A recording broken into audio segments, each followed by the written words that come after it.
बिस्मिल्लाहिर्रहमानिर्रहीम। Dear students, अस्सलाम वालेकुम। हम बात कर रहे थे सेल मेम्ब्रेन या प्लाज्मा मेम्ब्रेन के बारे में। उसका स्ट्रक्चर, कंपोजिशन, पूरा डिस्कशन प्रीवियस टॉपिक में, प्रीवियस वीडियो में हमने एक्सप्लेन किया है। सारा सब कुछ हो गया है। इसका जो फंक्शन है या फंक्शंस हैं वो थोड़े से ज़्यादा हैं। इसी वजह से मैंने सोचा कि मतलब ये है कि उधर वीडियो लेंथी हो जाएगी, तो इसी वजह से अलग लेक्चर रिकॉर्ड कर रहा हूँ। इसके लिए टॉपिक है हमारा फंक्शंस ऑफ सेल मेम्ब्रेन, यानी सेल मेम्ब्रेन के बाकी डिस्कशन, बाकी स्ट्रक्चर, कंपोजिशन वगैरह के लिए आप प्रीवियस वीडियो को कंसल्ट करें। यहाँ पे हम बात कर रहे हैं functions of the cell membrane, यानी सेल मेम्ब्रेन के रोल्स क्या हैं, कौन कौन से फंक्शंस ये परफॉर्म करते हैं। तो जो मेन कॉमन फंक्शंस है पहले उस पर बात करते हैं, फिर डिटेल में जाएंगे। सबसे पहला अगर हम देख लें तो it define cellular boundaries. Cellular boundaries ये डिफाइन करता है। ये फर्ज के एक सेल है फॉर एग्जांपल, ठीक है। तो इस सेल का कि ये हुदूद, ये सेल मेम्ब्रेन जो है वो डिफाइन करता है। अगर सेल मेम्ब्रेन ना हो तो सेल के हुदूद का कोई पता नहीं चलेगा। फिर मतलब ये है कि सेलुलर बाउंड्रीज को डिफाइन करना ये या तो सेल वॉल का फंक्शन था, ठीक है, और या सेल मेम्ब्रेन का फंक्शन है। अगर एनिमल सेल्स वगैरह की हम बात करें जिसमें सेल वॉल ना हो तो फिर सेलुलर बाउंड्रीज को यही डिफाइन करता है। Second number function that is protection of the cell contents. इस सेल के अंदर जितने भी कंटेंट्स हैं, न्यूक्लियस है, साइटोप्लाज्म है, माइटोकॉन्ड्रिया, क्लोरोप्लास्ट वगैरह, जितने भी सेल के ऑर्गेनीज हैं वो सारे ऑर्गेनीज और सेल के कंटेंट्स को बाहर से प्रोटेक्ट करना ये भी इसी का काम है। एक तो ये बात हो गई कि बाहर के जो हार्श कंडीशंस है उससे इन सेल कंटेंट्स की प्रोटेक्शन करता है। दूसरी बात, जिस तरह हमने सेल वॉल में कहा था कि वो पैथोजन से सेल को बचाता है, इसी तरह एनिमल सेल्स वगैरह में सेल मेम्ब्रेन का फंक्शन ये है कि मुख्तलिफ पैथोजन से सेल के इंटरनल पार्ट को बचा सके, मुख्तलिफ किस्म के जर्म्स के अटैक से बचा सके। तो protection of the cell contents ये एक और जो है वो आपके साथ जो है फंक्शन बनता है। Next is the it provides shape to the cell. मुख्तलिफ शेप्स होते हैं सेल्स के और वो that is because of the shape of the cell membrane. Cell membrane जिस शेप का होता है उसी शेप का, उसी सेल का मतलब ये है कि उसी शेप का सेल पर होता है, ठीक है। तो सेल का शेप भी यही सेल मेम्ब्रेन या प्लाज्मा मेम्ब्रेन जो है ये प्रोवाइड करता है। अच्छा, इसके अलावा it provide strength and support. Strength and support भी मतलब ये है कि बॉडी को सहारा देता है सेल को, और इसी तरह जो है ना उसको स्ट्रेंथ प्रोवाइड करता है। कैसे, आगे हम पढ़ेंगे इंशाल्लाह जब साइटोप्लाज्म स्टार्ट करेंगे इसके बाद। तो साइटोप्लाज्म के मुख्तलिफ पार्ट्स में एक टॉपिक आएगा साइटोस्केलेटन, यानी skeleton of the cell. Cell के अंदर माइक्रोफिलामेंट्स और माइक्रोट्यूब्यूल्स का पूरा एक जाल बिछा हुआ होता है, उसको कहते हैं साइटोस्केलेटन। उस साइटोस्केलेटन के साथ ये सेल मेम्ब्रेन कनेक्शन में होता है, ये कनेक्टेड होता है, और उसी के साथ मिलके ये सेल को स्ट्रेंथ और सपोर्ट, सहारा प्रोवाइड करते हैं, मुहैया करते हैं। तो ये एक और फंक्शन हो गया। अच्छा, it helps in the cell division, यानी साइटोकाइनेसिस। आप देखें तो मैंने लिखा भी हुआ है कि साइटोकाइनेसिस जो है इसमें ये हेल्प करता है। कैसे साइटोकाइनेसिस? आगे सेल डिवीजन, या आपने मैट्रिक में 9-10 में पढ़ा होगा कि सेल डिवीजन जब होता है तो माइटोसिस के दौरान दो मेन स्टेप्स होते हैं, कैरियोकाइनेसिस, न्यूक्लियस का डिवीजन, जिसमें प्रोफेज, मेटाफेज, एनाफेज, टेलोफेज होते हैं, और फिर आखिर में जब न्यूक्लियस डिवाइड हो जाता है, ये फिर इसके न्यूक्लियस है, ठीक है, न्यूक्लियस डिवाइड, सॉरी ये सेल है, इसमें ये दो न्यूक्लियाई बन गए, न्यूक्लियस डिवाइड हो गया। अब साइटोप्लाज्म डिवाइड होगा तो इसको साइटोकाइनेसिस कहते हैं। Kinesis mean break down, division of cytoplasm.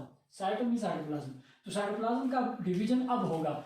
उसके लिए क्या होता है, जब हम एनिमल सेल की बात करते हैं तो एनिमल सेल में हम कहते हैं कि द सेल मेम्ब्रेन, ये जो सेल मेम्ब्रेन है इट इनवेजिनेट्स इनवर्ड, ये अंदर की तरफ इनवेजिनेट हो जाता है, डीप तरफ होता जाता है और सेंटर में मिलके सेल को डिवाइड करता है, दो सेल्स में कन्वर्ट कर दे, दो डॉटर सेल्स बन जाते हैं। तो मतलब ये हुआ कि ये सेल डिवीजन या साइटोकाइनेसिस में भी बहुत अहम रोल प्ले करता है। इन्विजिनेशन इसी ही की वजह से होता है। Another most important function that is semi permeability.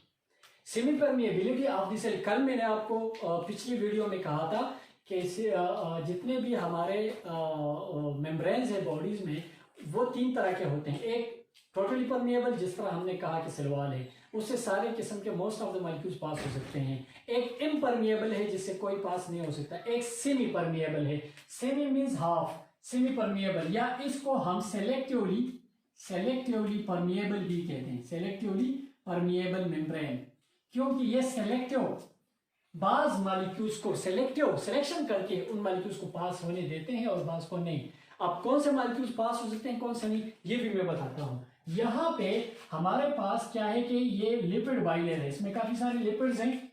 तो जो मॉलिक्यूल्स इसमें लिपिड सॉल्युबल हों, जो मॉलिक्यूल लिपिड सॉल्युबल हों, so the lipid soluble molecules पहली बात। इसके अलावा स्मॉल मॉलिक्यूल्स, छोटे छोटे मॉलिक्यूल्स, जैसे कि कौन से, जैसे अगर हम कुछ गैसेस ले लें, गैसेस में ऑक्सीजन, कार्बन डाइऑक्साइड, या इसके अलावा जो है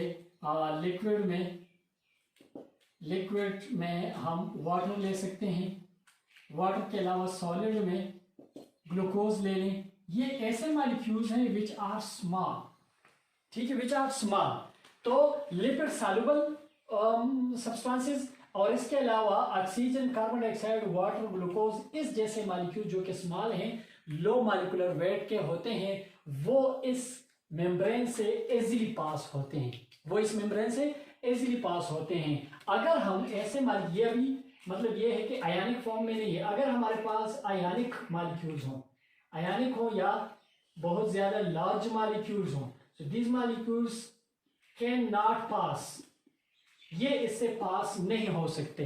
तो इसका मतलब ये हुआ कि अगर आप देख लें तो यही मेम्ब्रेन कुछ मॉलिक्यूल्स को पास होने की इजाजत देता है और कुछ मॉलिक्यूल्स को स्टॉप करता है।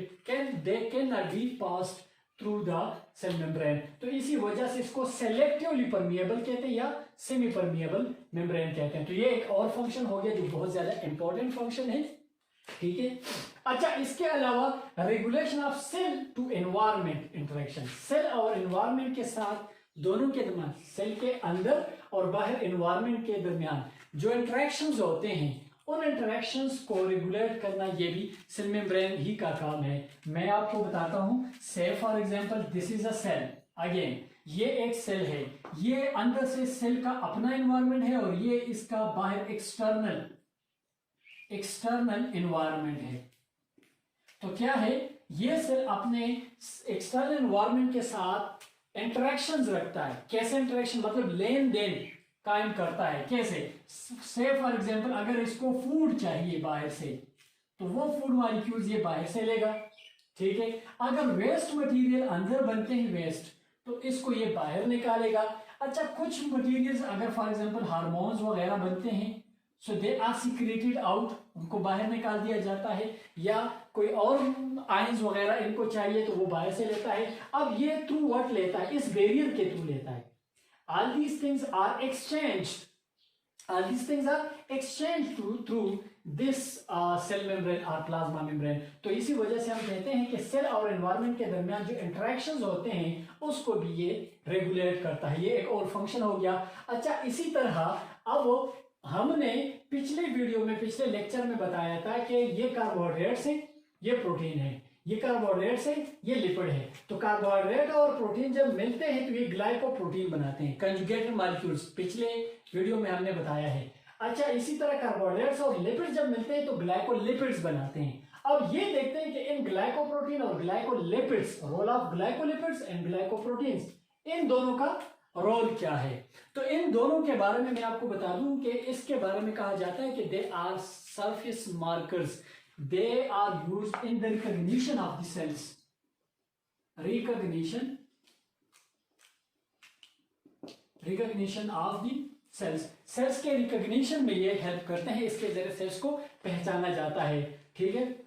अच्छा, अब यहाँ पे सेमी परमिएबिलिटी के लिहाज से मैं आपको बता दूं, जब ये सारी चीजें या इस इंटरेक्शन के दौरान ये सारी चीजें पास हो रही होती हैं, तो इस दौरान कौन से प्रोसेस इस्तेमाल होते हैं, उसमें से एक है डिफ्यूजन, ऑस्मोसिस, ठीक है, और फैसिलिटेटेड डिफ्यूजन भी एक होता है, फैसिलिटेटेड। यहाँ पे ये डिफ्यूजन फैसिलिटेटेड डिफ्यूजन होगा, फैसिलिटेटेड डिफ्यूजन का मतलब ये है कि जहां पे डिफ्यूजन तो आपको पता है हाई कंसंट्रेशन से लोअर की तरफ, ठीक है, ऑस्मोसिस भी यही है हाई कंसंट्रेशन से लोअर की तरफ, लेकिन फैसिलिटेटेड डिफ्यूजन ये है कि जब एक तरफ हाई कंसंट्रेशन है दूसरी तरफ लो कंसंट्रेशन है, इस हाई से लो की तरफ डिफ्यूजन होगा, लेकिन यहाँ पे कोई ऑब्स्टेकल है, कोई दीवार है, उस दीवार में से कोई ऐसी जगह बनाई जाए, कोई ऐसा निजाम बनाए जिसके थ्रू ये डिफ्यूजन हो सके, यानी इस डिफ्यूजन को जो कि स्टॉप था इस दीवार की वजह से,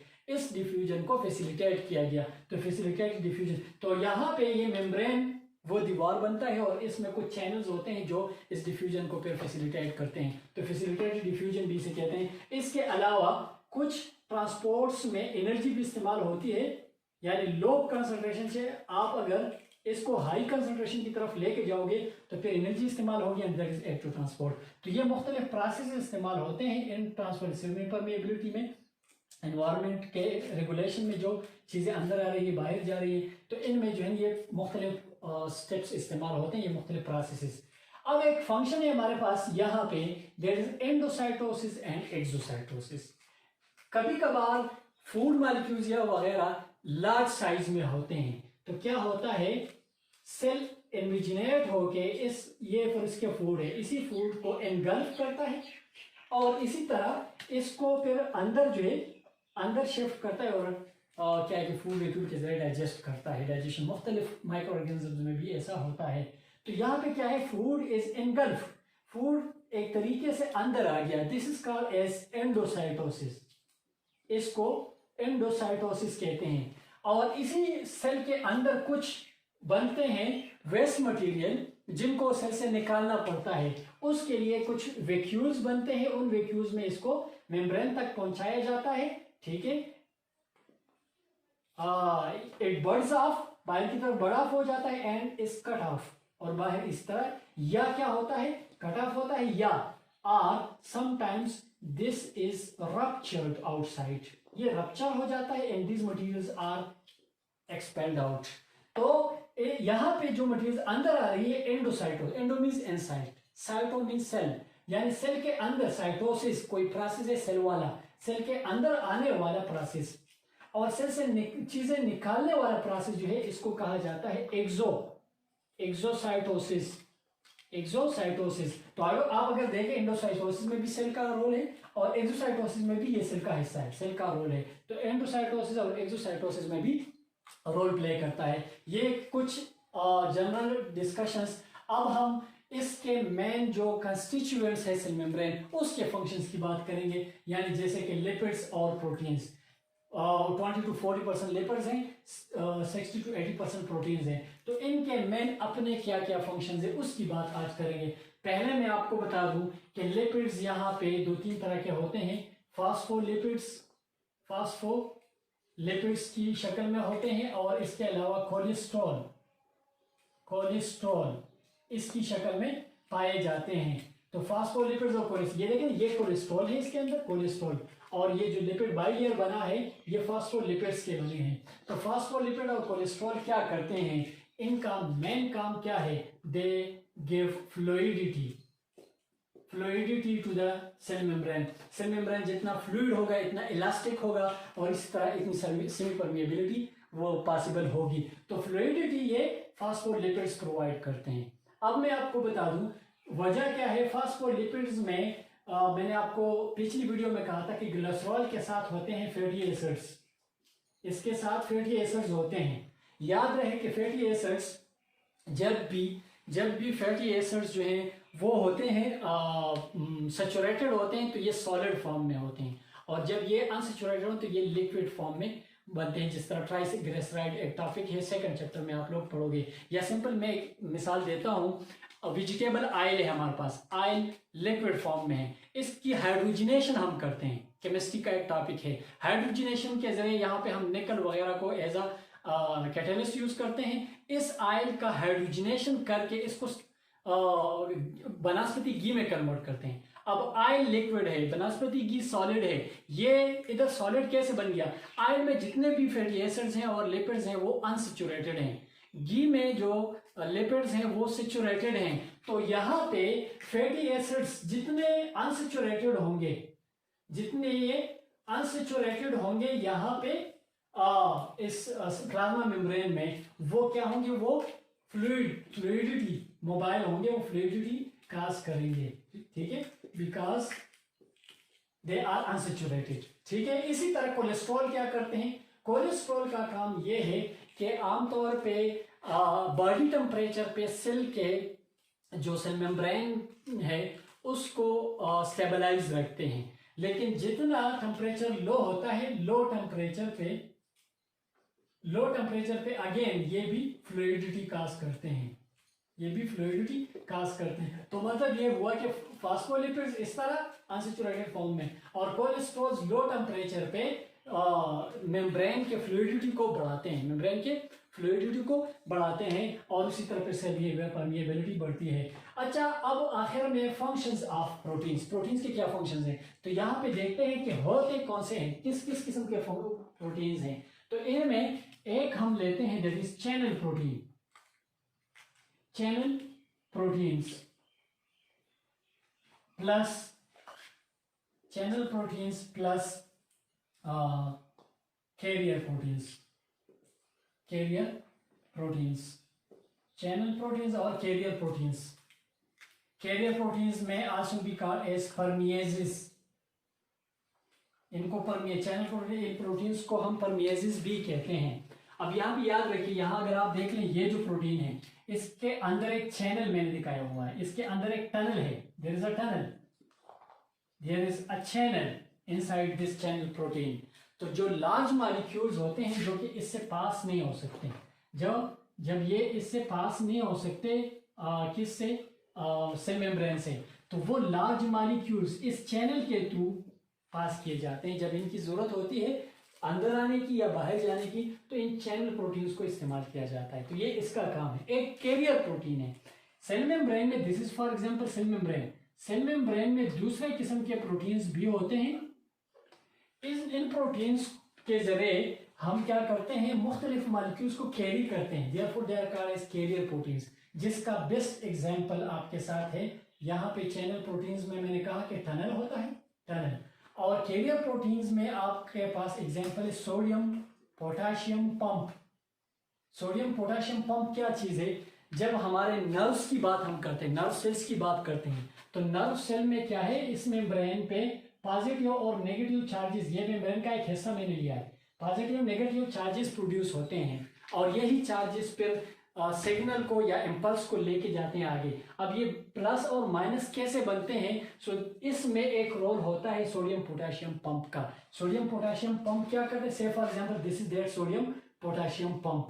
तो ये क्या करता है, ये ओरिएंटेशन करता है, इधर पोटेशियम है इधर सोडियम है, तो ये दोनों को पिक करके मूव करता है, सोडियम को इस तरफ लेके आता है और पोटेशियम को इस तरफ लेके आता है। तो इन मॉलिक्यूल्स को या इन आयंस को ये कैरी करता है, therefore they are called as carrier proteins. अच्छा, इसके अलावा कुछ मॉलिक्यूल्स इनमें एंजाइम्स भी हैं, कुछ proteins are in the form of enzymes. इनके सरफेस में कुछ प्रोटीन्स एंजाइम का रोल प्ले करते हैं, and these therefore play a role of enzymatic surfaces। ये कुछ जो है enzymatic surfaces का रोल प्ले करते हैं। इस पे कुछ रिएक्शंस होते हैं, जैसे कि एडिनाइलेट साइक्लेज जो है एक एंजाइम है हमारे पास, वो एटीपी को साइक्लिक एएमपी में एडिनोसिन मोनोफॉस्फेट में कन्वर्ट करता है। तो एंजाइम्स भी इसमें जो है वो मौजूद होते हैं। एंजाइम्स के अलावा इनमें रिसेप्टर मॉलिक्यूल्स भी होते हैं। Some are receptor molecules,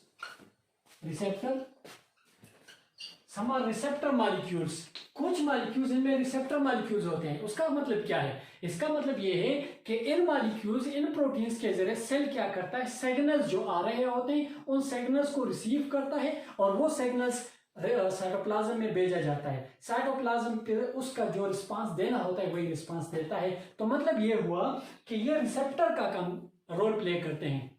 they receive the signals, जो सिग्नल सेल की तरफ आ रहे होते हैं उनको ये खास किस्म के प्रोटीन्स रिसीव करते हैं, और उसके लिए फिर सेल रिस्पांस जो है ना वो देता है, और इसी तरह वो इसमें जो है ना as a receptor molecule role play करते हैं। आखिर में एक है हमारे पास दैट इज एंटीजेंस। इनमें यहाँ पे मैं आपको बता दूं कि इनके कुछ प्रोटीन्स एंटीजन का रोल भी प्ले करते हैं। मैं आपको बता दूं, हमारे बॉडी में बाहर से जो भी फॉरेन बॉडीज आती हैं उनको या उनके प्रोटीन्स को हम एंटीजन का नाम देते हैं। उसको ख़त्म करने के लिए हमारा इम्यून सिस्टम, हमारा white blood cells antibodies produce करता है। अब हमारे बॉडी को कैसे पता चलता है कि ये एक एंटीजन है जिसके खिलाफ इम्यून सिस्टम ने एक्शन लेना है, उसके ऊपर अटैक करना है? तो उनके सरफेस के ऊपर कुछ प्रोटीन्स लगे होते हैं, या ग्लाइकोप्रोटीन्स एंड ग्लाइकोलिपिड्स। ये ग्लाइकोप्रोटीन्स या कुछ खास किस्म के प्रोटीन्स क्या करते हैं, सरफेस मार्कर का रोल प्ले करते हैं, और उनमें से कुछ फिर एंटीजेंस के तौर पे बिहेव करते हैं। इन्हीं एंटीजेंस को हमारी बॉडी रिकॉग्नाइज करती है and the immune system then attack on those foreign bodies. तो एंटीजन, कुछ प्रोटीन्स एंटीजन का रोल भी प्ले करते हैं। So this is about the different kind of functions. अलग मैंने इसलिए किया ताकि वीडियो बहुत ज़्यादा लेंथी ना हो जाए। कुछ हिस्सा जो है वो पिछली वीडियो में और फंक्शंस जो है ये इसमें हो गए। Anyhow, if you people have any kind of question, you can ask me in comments. Till next video, thank you very much. Allah Hafiz.